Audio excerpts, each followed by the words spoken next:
is Robert Edison Sandiford, and I'm a writer, editor, and publisher. What inspired me to start writing was comic books. When I was small, my eldest brother, collected comics, and they were all around the house.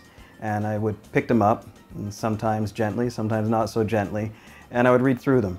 And the stories just seemed so fantastic that when I often think back to what got me into writing, why I enjoy writing, it has to do with comics and the sense of adventure that you would get in reading. It was enjoyable. You would just read the story, take it in, and you wanted to reproduce what you were seeing.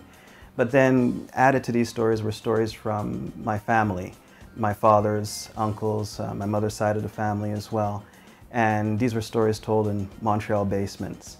And there were stories about Barbados, invariably, and about good old days, which weren't always good, and about what it was like for them coming up and growing up.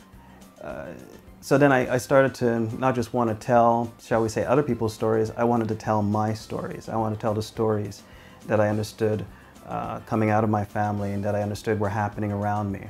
I entered NIFCA because I felt there was something I had to share in terms of the work I was writing, share with other Barbadians, with other readers, of course, and other writers too, I would hope.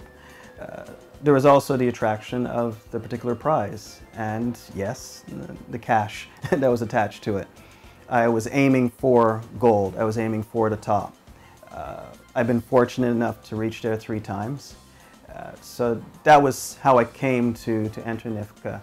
I think in winning NIFCA and winning the gold and winning the Governor General's Award, at first I didn't realize how that affected me or how that should affect me. I'm trying to remember if it was the Frank Cullimore Literary Endowment or the NCF, but there was a reading that was organized a particular year. And they put together writers, local writers, but also they invited in a friend of mine, George Eliot Clark, to participate in this particular reading. And he came up to me and he said to me, "But Robert, why didn't you know?" Because of course the bios were read out prior to everybody reading. He said, "I didn't know. Why didn't you tell me that you had actually won the Governor General's Award here?" I said, "Well, yeah, it's just here. It's in Barbados." He sort of like put his hand on my shoulder and looked at me very seriously and said, "Robert, if you win the Governor General's Award in any country, that's a significant thing." He said, "Don't forget that." My father was always a bit concerned about my choice of vocation. He had asked my eldest brother, "Can he make a living doing this? Is he going to be all right?" And my brother reassured him. My brother also, he likes to write as well. He told him, "Dad, he'll be fine. Don't worry about it." And I think once my father saw what I was writing, and I was writing about the family, he chilled, he relaxed. He was very proud of it. My mother's always been proud as well. I know they both had that concern.